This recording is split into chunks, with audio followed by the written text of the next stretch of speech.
Supply zone, demand zone ओळखण्यासाठी खालील step use कराव्यात.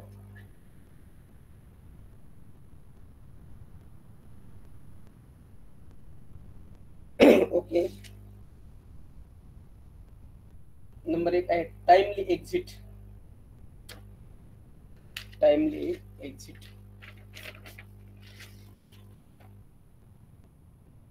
Timely exit.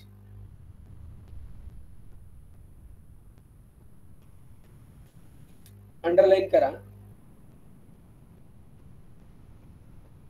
कोणत्याही झोन मध्ये प्राइस अडकून राहता कामा नये. कोणत्याही झोन मध्ये प्राइस अडकून राहता कामा नये. झोन एकदम अरुंद असायला हवा. झोन एकदम अरुंद असायला हवा.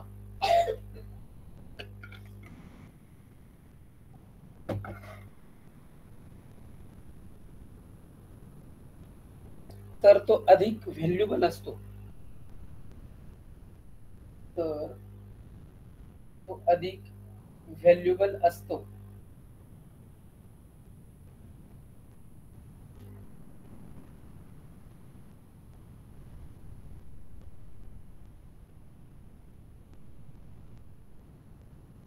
आणि प्राइस जर झोन मध्ये जास्त वेळ अडकून राहिली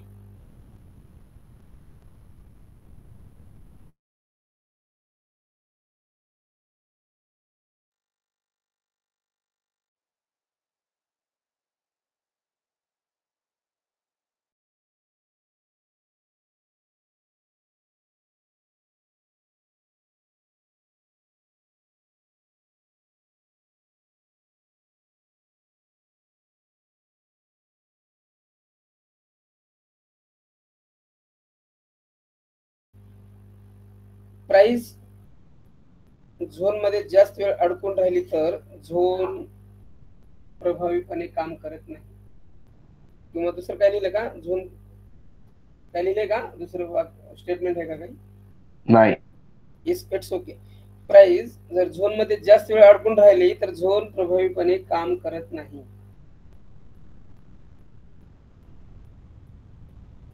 म्हणून टाइमली एक्झिट झालं पाहिजे. टाइम लिमिट आहे म्हणून ते टायटल आहे टाइमली एक्झिट झालं पाहिजे. यातून टाइम लिमिटेड आहे झोन.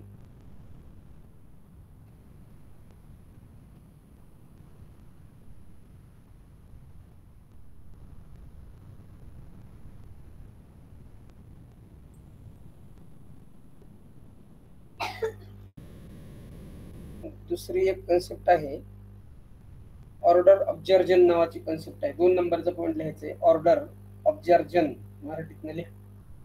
Order observation.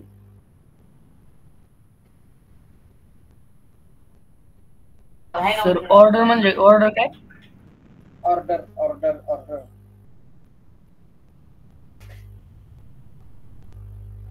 ऑर्डर ऑब्जर्जन.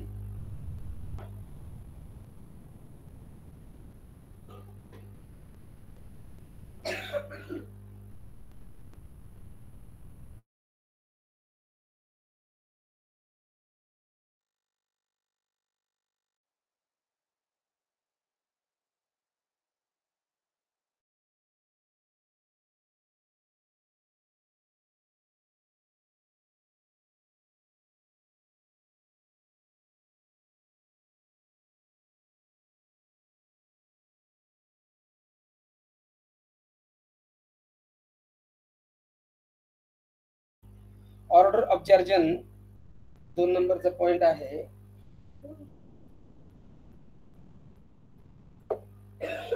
लिहा price action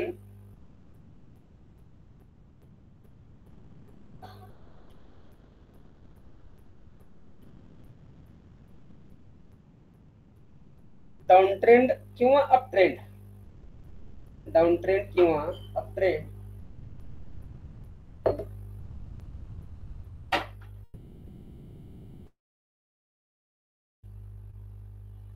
price action down trend किंवा अप ट्रेंड मध्ये सपोर्ट किंवा रेजिस्टन्स लाईनवर आल्यास प्राइस ऍक्शन डाऊन ट्रेंड किंवा अप ट्रेंड मध्ये सपोर्ट किंवा रेजिस्टन्स लाईन्सवर आल्यास बायर्स आणि सेलर्स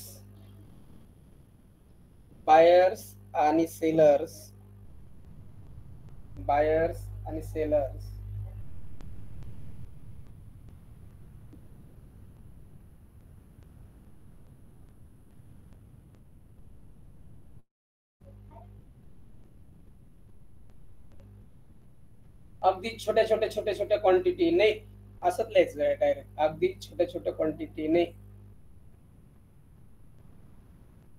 अगदी छोट्या क्वांटिटीने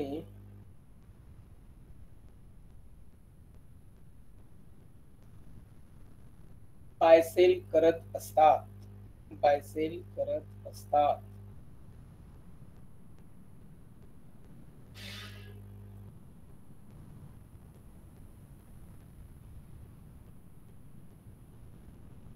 बाय सेल करत असतात.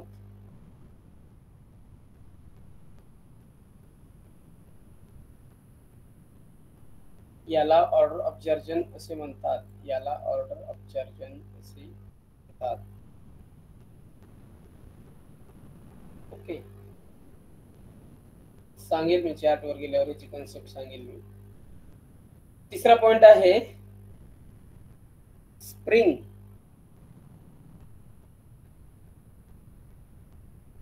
स्प्रिंग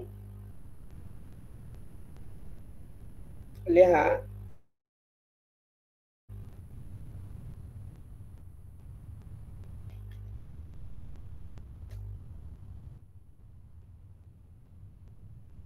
अक्युमुलेशन नंतर प्राइस बाउन्स बॅक देऊन रिटेस्ट होत असेल. अक्युमुलेशन नंतर प्राइस बाउन्स बॅक देऊन रिटेस्ट होत असेल, या सिच्युएशनला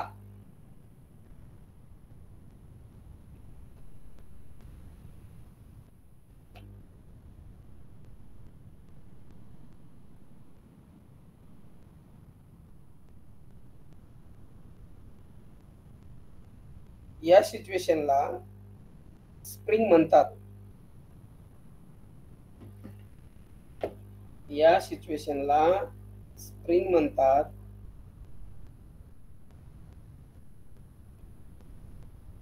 ओके, पुढचा पॉइंट आहे थ्रोबॅक. थ्रोबॅक हे तर आपण क्रिकेट मध्ये वर्ड ऐकलेले आहे. थ्रो. Okay, spring. चला थ्रोबॅक मध्ये घ्या. प्राइस अक्युमुलेशन नंतर जेव्हा ब्रेकआउट होऊन रिटेस्ट होते त्या पॉइंटला,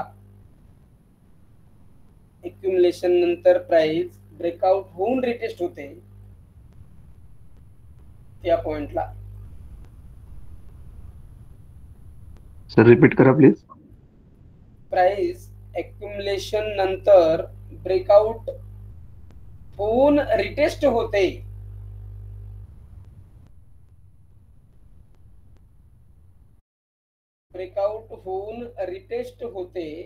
त्या पॉइंटला थ्रोबॅक म्हणतात.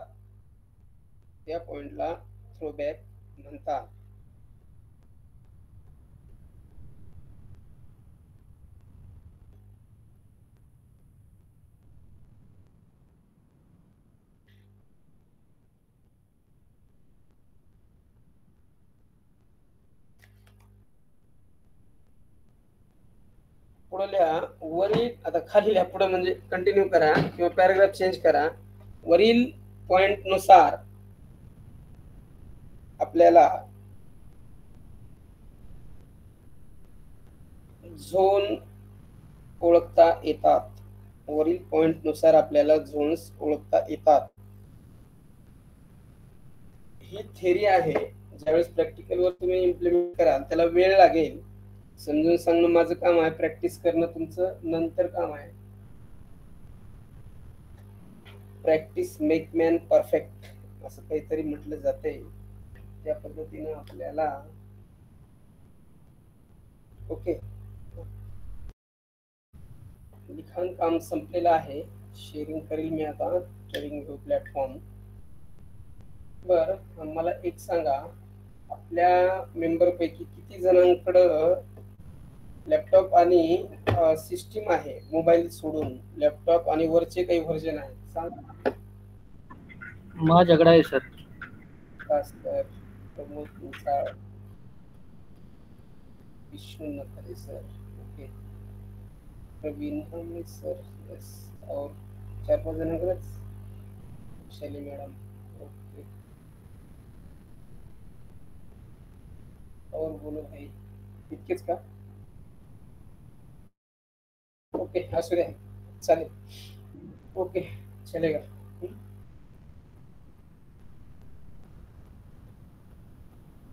चालेल टॅब आणि पीसी शांताराम सर ओके चालेल काय अडचण नाही.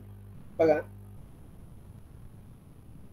ज्यांच्याकडे आहे त्यांच्यासाठी तर खूप चांगली गोष्ट आहे, पण ज्यांच्याकडे नाही त्यांनी प्रयत्न करा लॅपटॉप तरी किमान सेकंड हँड तरी कुठे उपलब्ध होतो का.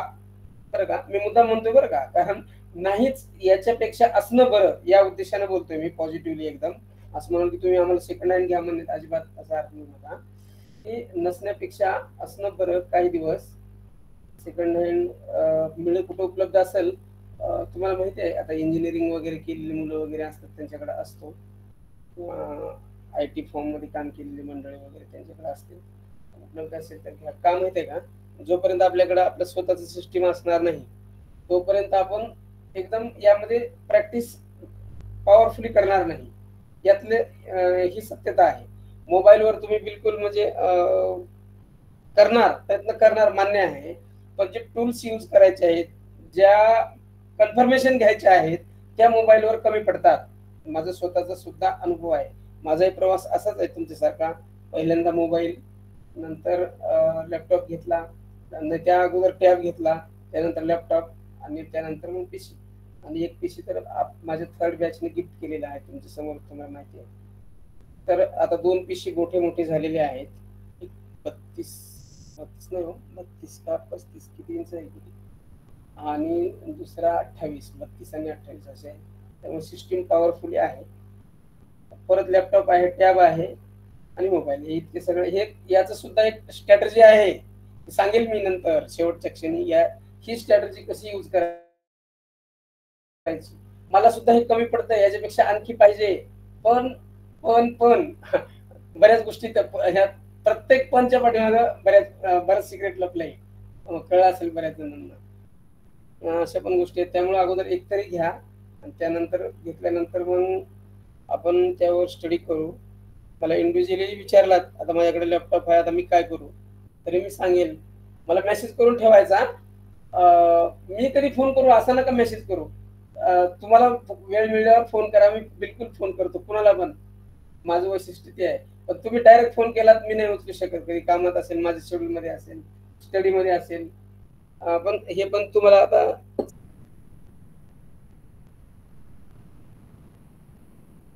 पॉवरफुली वर्क होतात. त्याचं उत्तम उदाहरण मी मार्केट क्लोज होण्याच्या आधी 2 मिनिटांनी सांगितलं उद्या गॅप अप ओपन होईल, असे लक्षण आहे. असू दे. स्क्रीन शेअर झाली का? हो सर. कोणती स्क्रिप्ट आहे का, म्हणजे दिसतंय काय? हो झाली सर झाली. नाही natural gas. Yes natural gas future. Natural gas future yes.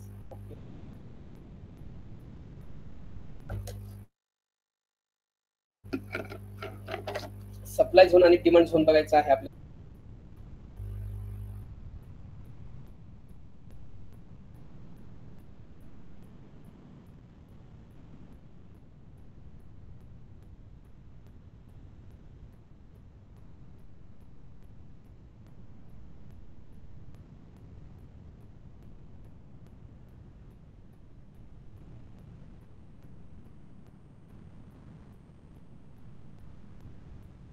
Screen दिसते का बघा, म्हणजे ड्रॉ केलेलं दिसते का बघा.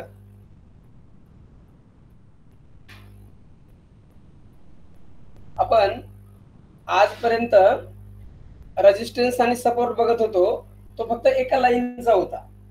पण आता एका विशिष्ट मोठ्या एरियामध्ये डिमांड झोन असतो आणि सप्लाय झोन असतो, तो बघायचा आहे.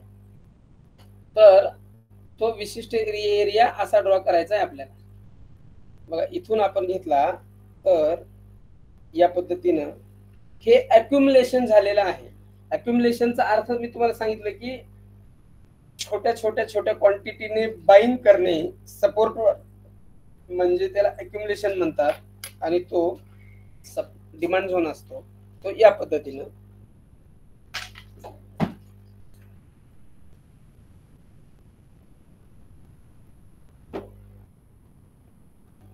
त्यानंतर स्प्रिंग पॉइंट जे आहे, बाउन्स बॅक देऊन प्राइस काय आहे, स्प्रिंगचं बाउन्स बॅक देऊन प्राइस रिटेस्ट होते. इकडे बघा, इथं जरा जास्त झोन आहे, दुसऱ्या पण ह्याच्यावर उदाहरण बघू.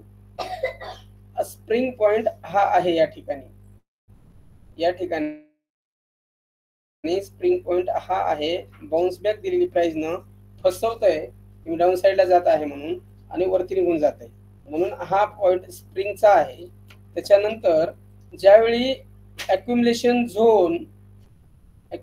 झोन ब्रेकआउट देईल आणि ब्रेकआउट नंतर रिटेस्ट होईल, याला काय म्हणतात सांगा? थ्रोबॅक. यस. तर या अशा पद्धतीनं थ्रोबॅक नंतर मग कितीही मोठी रॅली येऊ शकते. अशा पद्धतीने आपल्याला झोन्स आयडेंटिफाय करायचे आहेत, त्यातनं बारकावे हे चॉईस करून घ्यायचे आहे. बघा, लक्षात आलं का? झोन्स अशा पद्धतीने चॉईस करायचे. अनेक झोन्स बघू आपण, अनेक चार्टवर, काही प्रॉब्लेम नाही, हे तुम्हाला समजलं पाहिजे. आता या ठिकाणी कुठली कॅन्डल बनली आहे झोन्स ड्रॉ करताना, त्याच्याशी आपलं काय देणं घेणं नाही. झोन्स ड्रॉ करताना बुलिश कॅन्डल आहे का, बेरिश आहे का, मारुबुजो आहे का, हॅमर आहे का, काय म्हणतात हँगिंग मॅन आहे का, स्पिनिंग टॉप आहे का, डोजी आहे, ह्याच्याशी काहीच देणं घेणं नाही. फक्त प्राइस ऍक्शन एका विशिष्ट एरियामध्ये अक्युमुलेशन होती का, रन होते का, एका विशिष्ट एरियामध्ये किती वेळ थांबते. जितका कमी वेळ थांबेल तितकं जास्त टार्गेट, पहिल्यांदाच सांगितलेलं आहे. टाइमली एक्झिट मध्ये जितका कमी वेळ अक्युमुलेशन होईल तितकं टार्गेट मोठं. आणि हा एरिया जर वाढला तर टार्गेट जास्त मिळणार नाही, म्हणून टाइमली एक्झिट सांगितलेलं आहे. क्विकली यामध्ये मुवमेंट यायला पाहिजे. लक्षात आलं असेल बघा. किती जणांना आलं?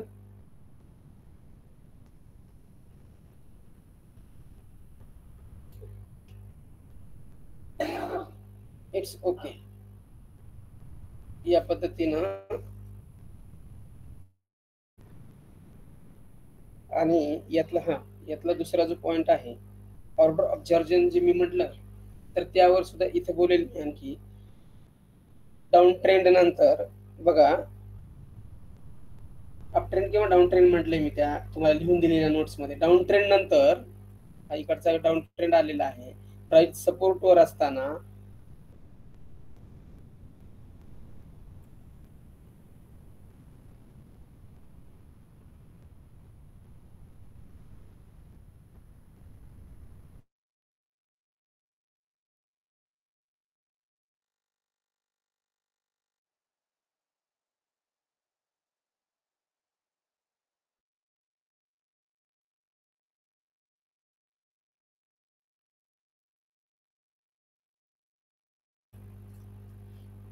थांबलो होतो, येईल.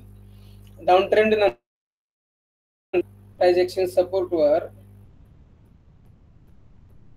आल्यानंतर बायर्स आणि सेलर्स छोट्या छोट्या क्वांटिटीने बाय सेल करतात. याला ऑर्डर ऑफ जर्जन म्हणतात. आणि त्यातून अक्युमुलेशन तयार होतं, डिस्ट्रीब्युशन सुद्धा तयार होतं, ते तिकडे गेल्यावर बोलेल मी. त्यातून अक्युमुलेशन तयार होतं. म्हणजे कसं, आपल्याला बॉल माहित आहे, चेंडू क्रिकेटचा आपला घरामध्ये समजा आपण उभा राहिलेलो आहे आणि हातातून चेंडू खाली टाकलेला आहे, असं पडल्यानंतर अशा पद्धतीनं खाली येईल, बरोबर. त्याची स्पीड पहिल्या टप्प्याला जितकी होती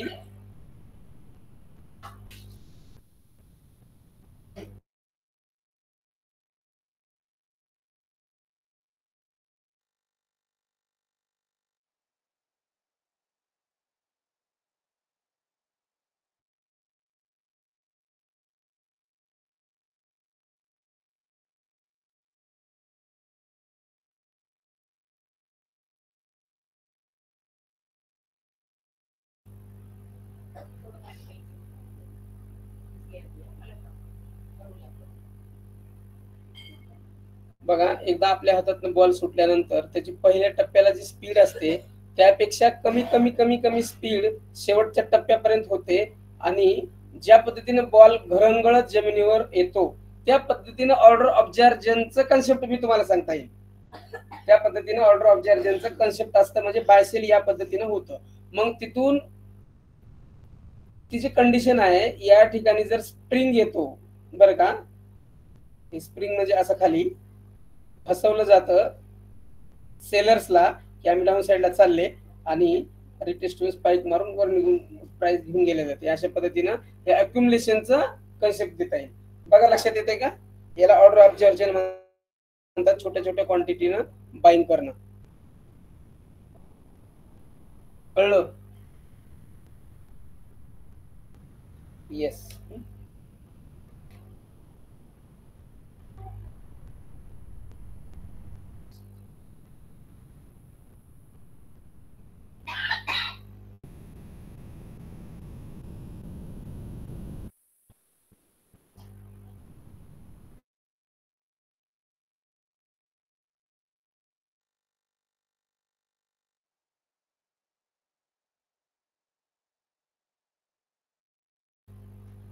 ओके, आता आपण रेजिस्टन्स झोनवर जाऊ किंवा परत एकदा सपोर्टवर जाऊ.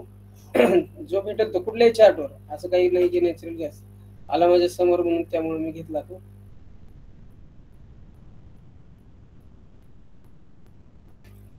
बँक निफ्टीचा तर दररोजच घेतो आपण.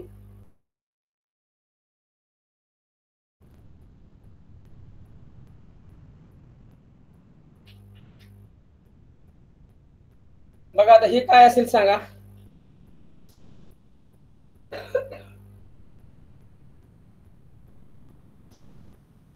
माझा आवाज येतोय ना?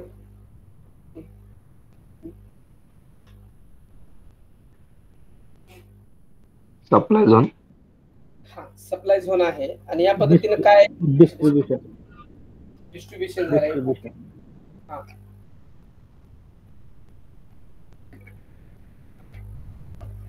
डिस्ट्रीब्युशन झालेलं आहे आणि वर प्राइस म्हणजे ही बायर्सला फसवण्यासाठी कॅन्डल सुद्धा वर गेलेली आहे, याला स्प्रिंग म्हणतात. त्यानंतर प्राइस डाऊन साईडला आली, त्यानंतर टार्गेट बघा. आता हा झोन इथं खूपच अरुंद झालेला आहे. अशा अरुंद झोनचं टार्गेट खूप फास्ट मिळतं या ठिकाणी.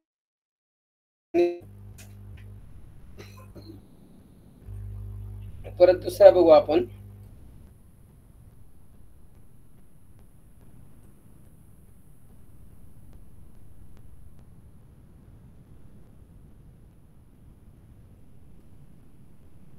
झोन्स बघताना चार्ट असा छोटा जर केलात ना, अॅक्युरेसी तुमची वाढेल बघण्यासाठी. आणि अॅक्युरेसी ह्याच्यावरून एक परत एक वाक्य आठवलं मला, जितक्या मोठ्या टाइम फ्रेमवर बघसाल तितके टार्गेट मोठे मिळतील आणि जितक्या छोट्या टाइम फ्रेमवर झोन्स बघताल तितके टार्गेट कमी मिळतील. ओके, बघा कसं वाक्य दिलं फटाफट, एक वाक्य आठवल्यामुळे. बट टाइम फ्रेम नक्की कुठले ठेवायचे सर? अर्धा तास, 1 तास? हा, तुम्हाला लिहूनच दिले मी. ऐका व्यवस्थित, आणखी त्याच्यावर एक बोलेल मी. कुठल्याही टाइम फ्रेमवर तुम्ही झोन्स बघू शकता, प्रॅक्टिस करू शकता कुठल्याही. पण आपल्याला काम कोणतं करायचंय, स्ट्रॅटर्जी कोणत्या आहेत, किंवा आपल्याला कोणत्या पद्धतीची ऑर्डर लावायची आहे. आपण स्विंग करत आहोत का, पोझिशनल आहोत का, लॉंग टर्म आहोत कॅश मध्ये, किंवा आपण इंट्राडे करत आहोत सीईपी, त्याच्यावर सुद्धा हे डिपेंड आहे की टाइम फ्रेम कुठली आहे. काम करताना प्रत्यक्ष, पण स्टडी करताना, अनालिसिस करताना ऑल ओव्हर टाइम फ्रेम आपल्याला काम करायचं आहे. मग त्याच्यामध्ये ज्यावेळेस मी स्ट्रॅटर्जी देईल, समजा 15 मिनिट 5 मिनिट इंट्राडेसाठी बँक निफ्टीमध्ये 15 मिनिटावर पण झोन बघायचा आहे आणि 15 मिनिटावर झोन जर तुम्हाला दिसतोय अक्युमुलेशन झालेलं सपोर्टवर, डिमांड झोनवर, तर कन्फर्मेशन आहे 5 मिनिटावरून की तिथून प्राइस ही बाउन्स बॅक देऊन रिटेस्ट होऊन अपसाइडला मोठी टार्गेट देईल, मोठा मोमेंट देईल. कळलं का? ओके.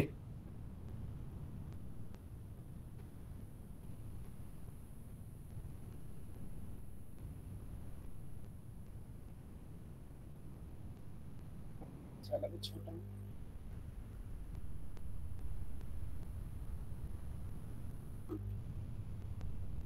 हे बघा, या ठिकाणी सुद्धा अक्युमुलेशन आहे स्प्रिंग सुद्धा आहे, थ्रोबॅक सुद्धा आहे, आणि त्यानंतर प्राइस बघा इकडे वर गेलेली आहे, दिसतो का बघा, हा हे सगळं टार्गेट या अक्युमुलेशनचं आहे.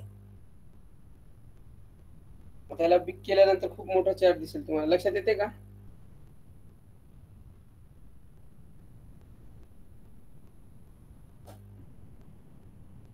ओके.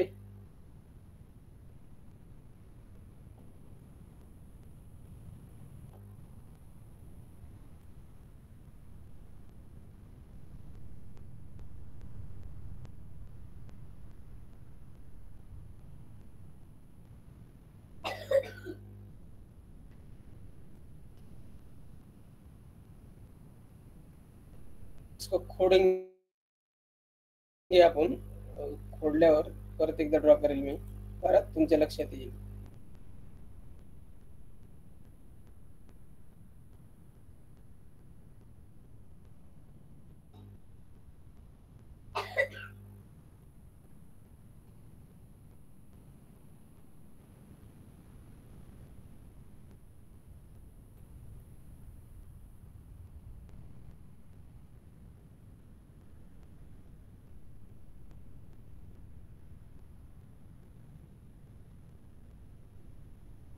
खूप भारी आहे, पॉवरफुल अक्युमुलेशन आहे, पॉवरफुल.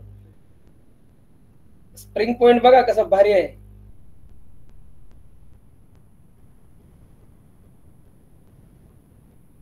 बारकाईनं बघा, कळतो का स्प्रिंग पॉइंट वगैरे यात. हा सगळा एरिया म्हणजे अक्युमुलेशनचा आहे. हा पॉइंट म्हणजे काय आहे?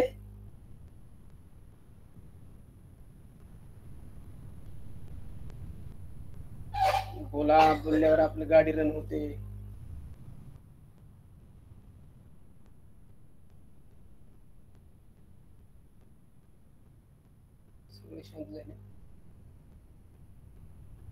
बॉटम आहे ना तो, स्प्रिंग पॉइंट आहे बघा. हा हे सपोर्ट वर अक्युमुलेशन नंतर प्राइस बाउन्स बॅक दिलेली आहे इकडे खाली. तर हा स्प्रिंग पॉइंट, त्यानंतर ब्रेकआउट झाला, हा रिटेस्ट झाला, हा थ्रो बॅक पॉइंट, त्यानंतर प्राइस ऍक्शन वर गेली. 4 पॉइंट नुसार बोलायचं होतं आपल्याला आजच्या नोट्सच्या, की झोन्स कसा ओळखावा. कळलं का आता हे अक्युमुलेशन्स? त्यानंतर हा स्प्रिंग पॉइंट. हा अमित सर बोला. सर हा तुम्ही डिफाईन कसा करता हे जरा डोक्यात नाही आलेलं अजूनही, की मोठं करू म्हणजे नाही हा डिफाईन कसा करतो, आपण कसं आयडेंटिफाय करतोय की हा सप्लाय झोन आणि हा डिमांड झोन आहे.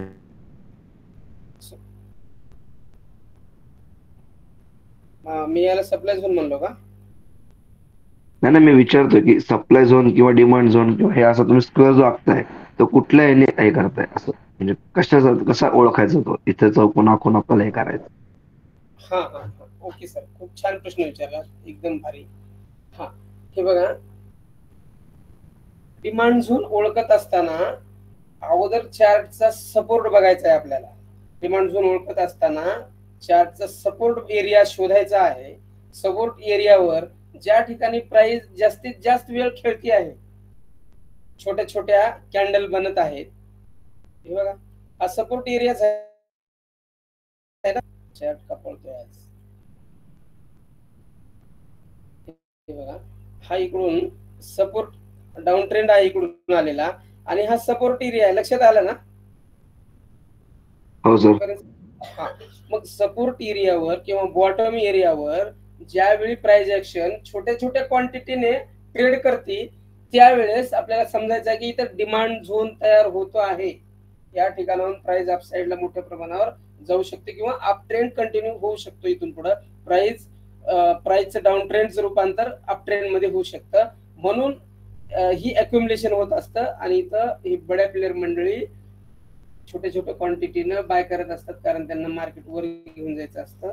म्हणून हे असं ओळखायचं, छोट्या छोट्या क्वांटिटीने जर इथं जर प्राइस ऍक्शन देत असेल किंवा कॅन्डल बनत असतील, तर त्याला डिमांड झोन ओळखायचं. आणि असंच चार्टच्या रेजिस्टन्सवर छोट्या छोट्या क्वांटिटीने जर कॅन्डल बनत असतील चार्टच्या रेजिस्टन्सवर जाऊ, तर तिकडे सप्लाय झोन तो खाली येणार असतो. बघा, कळलंय का? येस सर, येस सर, आलं लक्षात. म्हणजे आता थोडक्यात एका सपोर्टवर किंवा रेजिस्टन्सवर समजा मार्केट एका साईडला स्टक झालं असेल किंवा तिथंच हा तिथले जर वर खाली वर खाली वर खाली करतंय आणि तिथून पुढे ब्रेकआउट देतो तो स्प्रिंग होऊन वर जातोय असं किंवा डाऊन जातोय, त्याच्यावर तो क्रिएट डिफाईन होणार. हो, पण हा सपोर्ट वरच बघायचे आपल्याला demand zone. Yes yes. Main त्याचा क्रायटेरिया पहिला पॉईंट सपोर्ट वर बघायचा, ह्याला रेजिस्टन्स वर बघितला तर हा डिस्ट्रीब्युशन झाला, तिथून मार्केट डाऊन साईडला येऊ शकते. Yes sir. ओके, आता ह्याला मंथली टाइम फ्रेमवर घेऊ आपण. चला नॅचरल गॅस मंथली टाइम फ्रेमवर बघा.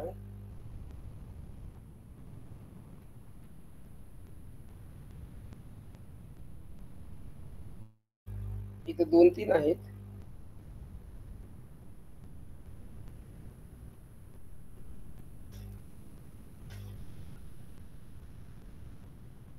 बघा हा सुद्धा एरिया आहे ना, हा सपोर्टवर आहे.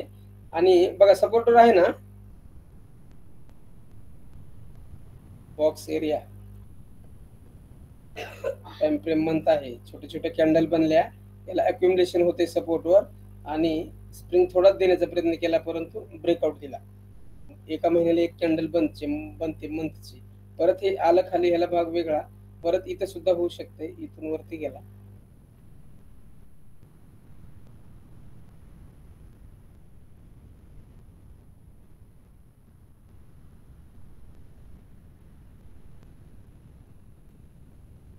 बघा सपोर्टवर जर छोटे छोटे कॅन्डल बनत असतील तर तो एरिया आपला अक्युमुलेशनचा आहे. ब्रेकआउट झाला, रिटेस्ट झाला म्हणजे थ्रोबॅक पॉईंट, त्यानंतर रॅली. बघा ब्रेकआउट, रिटेस्ट आणि नंतर रॅली. मग हे सगळं आपल्याला यातून हे जर समजलं निव्वळ प्राइस ऍक्शन आहे निव्वळ, तर वेगळ्या आपल्या स्ट्रॅटेजीज आपल्याला इथं बिल्डअप करता येतात, जे काही आपल्याला आहेत वेगवेगळ्या टाइम फ्रेमवर. मला सांगा, आता एक सिक्रेट पॉईंट सांगतो तुम्हाला. मंथली टाइम फ्रेमवर तुम्हाला हे झोन आयडेंटिफाय करता आलाय. मंथली टाइम फ्रेमवर अगदी व्यवस्थित लक्ष द्या प्रत्येक वाक्याकडे माझ्या. मंथली टाइम फ्रेमवर हा झोन आयडेंटिफाय करता आलाय आणि ब्रेकआउट भेटते ह्या कॅन्डलला. ओके, ह्या कॅन्डलला ब्रेकआउट भेटते. तर छोट्या टाइम फ्रेमवर काय असेल, वीकली टाइम फ्रेमवर काय कंडिशन असू शकते?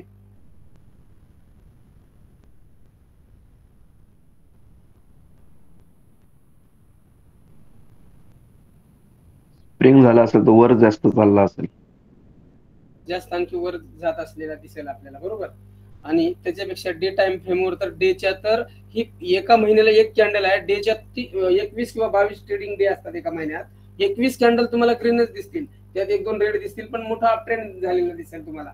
मग अशा वेळी काय करायचं, जेव्हा प्राइस जर हे रिटेस्टला आलाय, हे तर खूप मोठा पॉईंट आहे रिटेस्टला येणं म्हणजे, कारण ही सगळी पोटेन्शियल क्षमता हा रिटेस्ट पॉईंट क्रिएट करत असतो. हा रिटेस्ट पॉईंट ही क्षमता क्रिएट करत असतो. जर आपण आयडेंटिफाय केलं की हा समजा ऑक्टोबर महिना आहे, नोव्हेंबर, डिसेंबर, जानेवारी, फेब्रुवारी, मार्च आणि एप्रिल, इथपर्यंत जर आपण ह्याला वॉचिंग करत ठेवलात आणि रिटेस्ट आलेला आहे मंथलीवर, हे जर तुम्हाला पक्क कळलंय, इथं अक्युमुलेशन आहे हे पण कळलंय, थ्रोबॅक पॉईंट आहे हे पण कळलंय, तर सरळ आपल्याला एप्रिल महिन्यामध्ये जाऊन डे टाइम फ्रेमवर जाऊन या नॅचरल गॅसचा एप्रिल महिन्याचा एक्सपायरीचा सी बिंदास्त बाय करू शकता तुम्ही. आणि नंतर एप्रिल घ्या, मे घ्या, जून घ्या, जुलै घ्या, ऑगस्ट घ्या, सप्टेंबर घ्या. सप्टेंबरच्या इथपर्यंत एंड पर्यंत म्हणजे एप्रिल पासून सप्टेंबर पर्यंत पूर्ण तुम्ही त्या ट्रेड मध्ये राहू शकता. म्हणजे आता इतके एक्सपायरी नसते. एप्रिलचा पूर्ण प्रॉफिट घ्या, तो बुक करा, नंतर मेचा घ्या, तो बुक करा, जूनचा घ्या, कारण तुम्हाला कन्फर्मेशन माहित आहे की इथं अक्युमुलेशन झालं होतं, ब्रेकआउट झालं होतं, रिटेस्ट झालं होतं, इथून प्राइस काय आता खाली इकडे येणार नाही आणि इतकं हे सगळे रॅली तुम्ही खाऊ शकता. बघा कळलं का?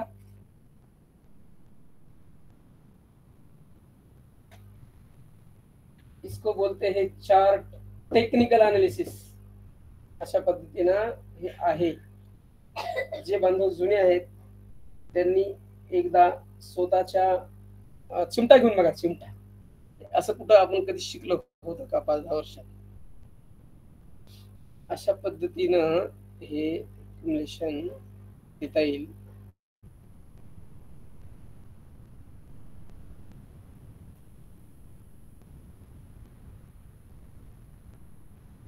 ओके,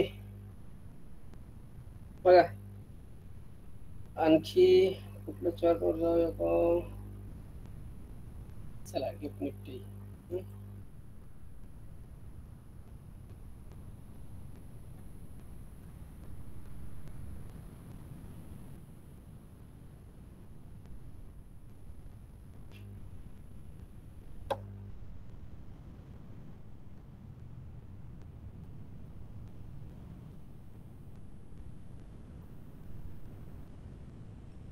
हा सपोर्ट वाला एरिया आपला अक्युमुलेशनचा एरिया आहे.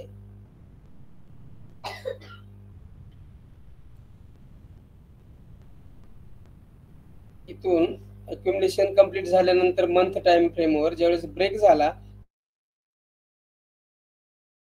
तिथून बघा इथपर्यंत अप ट्रेंड रॅली आली.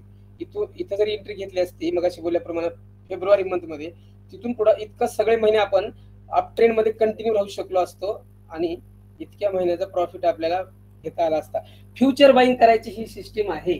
परत एक वाक्य बाहेर पडलं माझ्याकडनं, फ्युचर बाय करायची ही सिस्टीम आहे. ओके, या पद्धतीनं छोट्या टाइम फ्रेमवर गेला तर शेकडो बुलिश पॅटर्न दिसतील आपल्या स्टडीचे, शेकडो कॅन्डल जे दिसतील, ट्रॅडिशनल चार्ट पॅटर्न दिसतील, खूप काही दिसेल. अशा पद्धतीनं आहे. परत रेजिस्टन्स एरियावर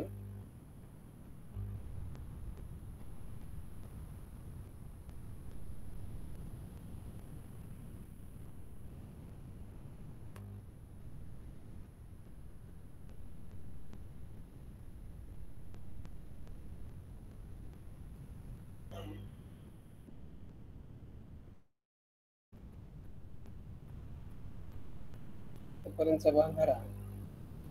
हा डिस्ट्रीब्युशनचा भाग आहे. त्याच्यानंतर डिस्ट्रीब्युशन संपल्यानंतर बघा इथपर्यंत मार्केट खाली आलं, जसं साइडवेज पण गेलेलं या ठिकाणी. रिटेस्टला चान्सेस नाही दिला इथे यांनी. इथं झालंय रिटेस्ट. इथं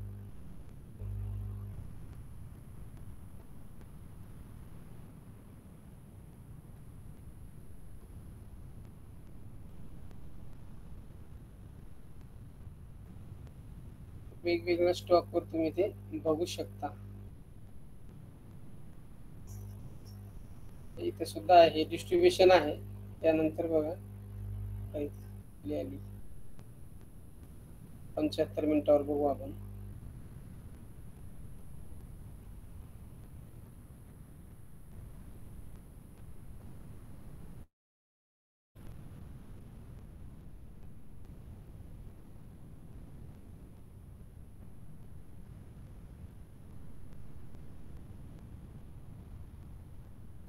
हा सगळा डाऊन ट्रेंडचा एरिया, हे अक्युमुलेशन, हा स्प्रिंग पॉइंट, त्याच्यानंतर हे ब्रेकआउट, हे रिटेस्ट आणि इथून इकडे मार्केट निघून गेलं.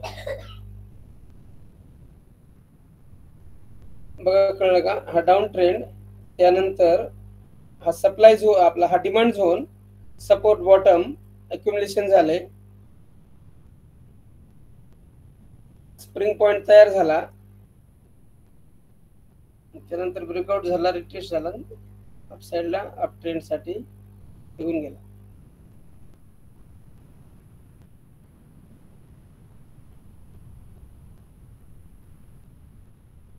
इथं पण आहे.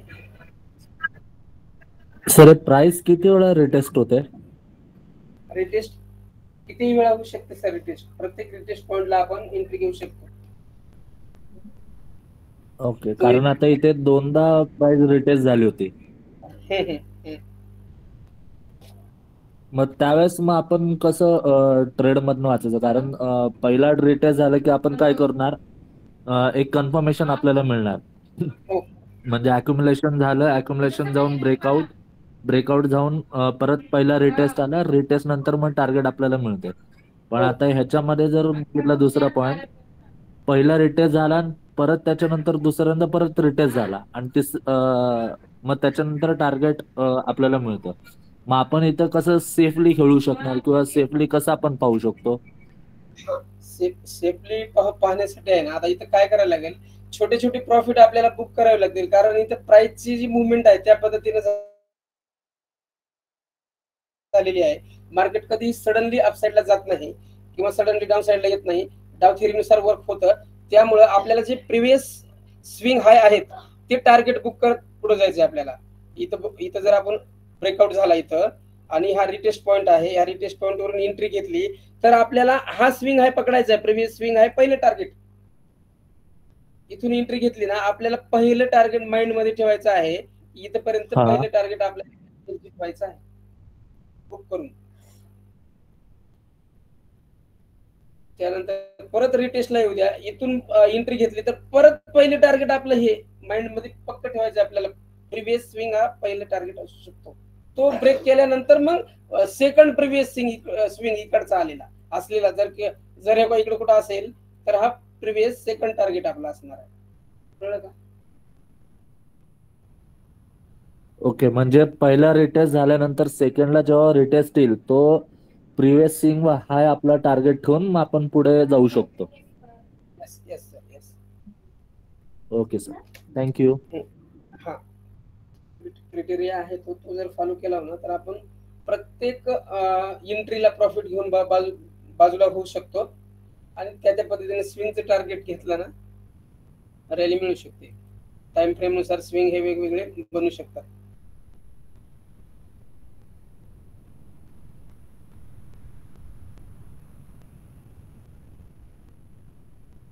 आणि बघा कधी कधी मार्केट रिटेस्टला येत नाही हा. जर ब्रेकआउट होते वेळी दाखवतो आपल्याला कुठेतरी ते चार्ट येईल त्यावेळेस मी बोलेल. ब्रेकआउट होते वेळी जर समजा अचानक कुठली सडनली न्यूज आली ना तर रिटेस्टला संधी देत नाही मार्केट, सडनली निघून जातं खाली किंवा अप साईडला, कोणती साईड असू द्या ते. असं पण होऊ शकतं.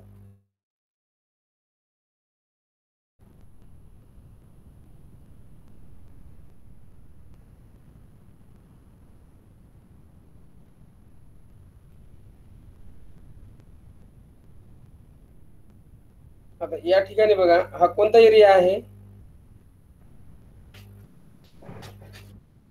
सप्लाय. हा sir, supply zone, resistance area. मग इथं कोणतं झालंय, काय झालंय इथं? अक्युमुलेशन झालंय का डिस्ट्रीब्युशन झालंय? डिस्ट्रीब्युशन. हा, डिस्ट्रीब्युशन झाले. डिस्ट्रीब्युशन झाल्यानंतर बघा प्राइस एक्शन स्प्रिंग तयार करण्याचा प्रयत्न केला, फसवलं बायर्सला इकडे वर जाण्यासाठी. बरेच जण एंट्री पण घेतात एखाद्या सिंगल कॅन्डलला वर चाललं म्हणून आणि स्टॉप लॉस न लावता इकडे जाईल आता जाईल म्हणण्यामध्ये वेटिंग करत बसतात आणि मार्केट इकडे येतं खाली डायरेक्ट. तर बघा डिस्ट्रीब्युशन एकदा ब्रेकआउट दिल्यानंतर रिटेस्ट झाले का बघा, रिटेस्ट व्हायला संधी सुद्धा दिली नाही, सडनली मार्केटनं इतकी रॅली दिली. जर या पॉइंटवर एखादी कुठली न्यूज आली किंवा रिझल्ट अनाउन्समेंट झाला किंवा आणखी काही घडलं तर, किंवा आरबीआय बँकेचे गव्हर्नर काय बोलले किंवा आणखी कोण काय बोललं, देशाचे पंतप्रधान, राष्ट्रपती वगैरे वगैरे, तर मार्केट रिटेस्टला येत नाही, डायरेक्ट खाली निघून जातो. किंवा आरबीआय पॉलिसी वगैरे असेल, काय पण इव्हेंट असू द्या, त्याच्यानुसार रिॲक्ट होतं आणि सडनली स्पाइक येते आणि कळत सुद्धा नाही क्षणामध्ये मार्केट धाड धाड धाड धाड रेडवर रेड कॅन्डल बनवते ना. आपण म्हणतो नेमकं काय झालं मार्केटला. आणि मी परत आपण काय करतो, गंमत अशी होते की प्रॉफिट मध्ये असताना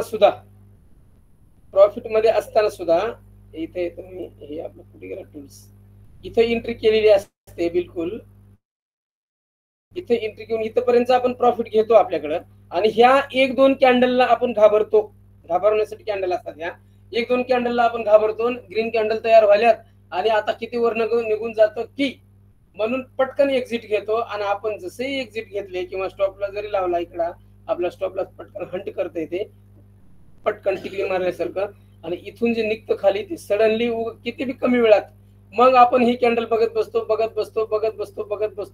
बसतो आणि नेमकं मग विचार करतो की यार मित्रांनो विचारल्यावर मी थांबलो असतो तर, जर तर विषय मार्केट करत नाही, थांबलो असतो तर प्रॉफिट झाला असता. अशा गोष्टी आहे. अरे माझा इतका प्रॉफिट असता आणि ते 1 लॉट असता तर इतका, आणि मी 10 लॉट टाकलो असतो तर, किंवा माझे 30 लॉट असते तर, किंवा प्राइस वर कॅल्क्युलेशन करतात माझे 1 लाख असते तर, त्या सगळ्या एका रात्रीत श्रीमंत बनण्याच्या अक्षरशः डोळ्यात एकच दिवस स्वप्न लोक बघतात. अशा पद्धतीनं आहे. तर हे रिअल मार्केट हे असं असतं. त्यामुळे जर तुम्हाला ऍक्च्युअल डिस्ट्रीब्युशन समजलं तर तुम्ही आपल्या इथं पॉलिसीज म्हणजे आपल्या स्ट्रॅटर्जीज अवलंबू शकता आणि ह्या कॅन्डलला तुम्ही घाबरणार नाहीत. माझे मेंबर तर अजिबात घाबरणार नाहीत, परफेक्ट होऊन जातील 50 दिवसात. बिलकुल इथं क्वांटिटी परत एक लॉट ऍड करतील. इथं जर एक लॉट ऍड केला असला इथं दुसरा लॉट ऍड करतील आणि चलते बनव. अशा पद्धतीनं आपले मेंबर डेव्हलप होणार आहेत. या सगळ्या गोष्टी आहेत. मग इथं सगळं आपलं प्रॉफिट बुक करून घ्यायचा. इकडे मार्केट कुठेही जाऊ दे, मग आपल्याला काय देणे घेणे. अशा पद्धतीने आपल्याला झोन ओळखल्यानंतर प्रॉपरली एंट्री करता येते. मला हे सांगायचं होतं यातनं. झोन ओळखल्यानंतर प्रॉपरली कन्फर्मेशन सहित एंट्री करता येते. मग इथं व्हॅल्यूमची सुद्धा आपल्याला जोड देता येते. बघा व्हॅल्यूम बघा, हा एरिया बघा आपला आणि हा व्हॅल्यूमचा एरिया बघा.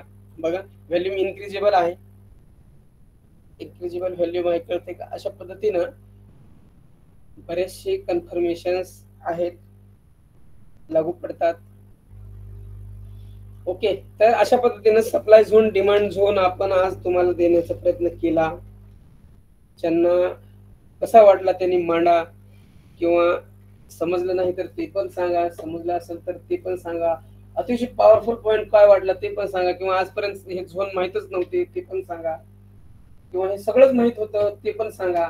काय पण सांगा, फीडबॅक द्या. त्या पद्धतीने आपण या ठिकाणी तुमचे फीडबॅक ऐकल्यानंतर मग थांबूया. जय हिंद, जय भारत.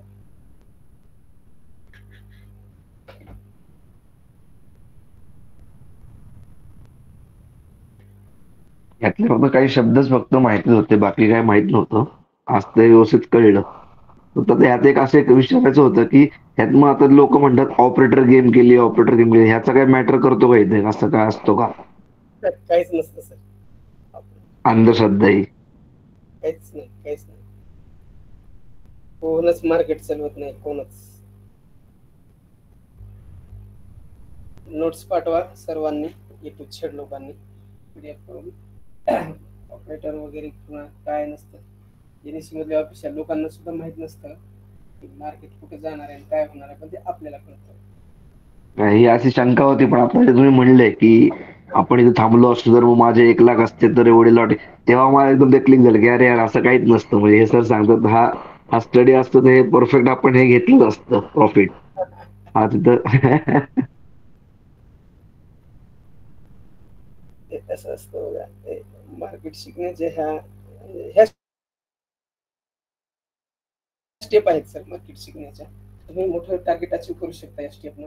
प्रॅक्टिस केली पाहिजे, गेलं पाहिजे. शांताराम सर जरा थोडं लॅब मधून लवकर या. तुम्ही थोडस लेट करताय, मला कसं तरच होते. माझे मेंबर मला कसं होते लवकर जॉईन व्हावं, सगळं त्यांनी ग्रहण करावं असं मला वाटतं बरं का. त्यामुळे मग ते पर्टिक्युलर तुमचं नाव घेऊन बोललो. सगळं सर्वांनीच वेळेवर जॉईन करण्याचा प्रयत्न करा.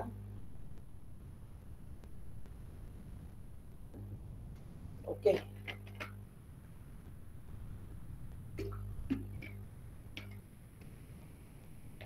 उद्या आणि परवा बहुधा क्लास होणार नाही, कारण मिरज चिकोडी बेळगाव ते नागरमोनिली नावाचं गाव आहे. वडिलांना इंजेक्शन देण्यासाठी पॅरालिसिसचं मी तिकडं कोर्स चालू आहे माझा.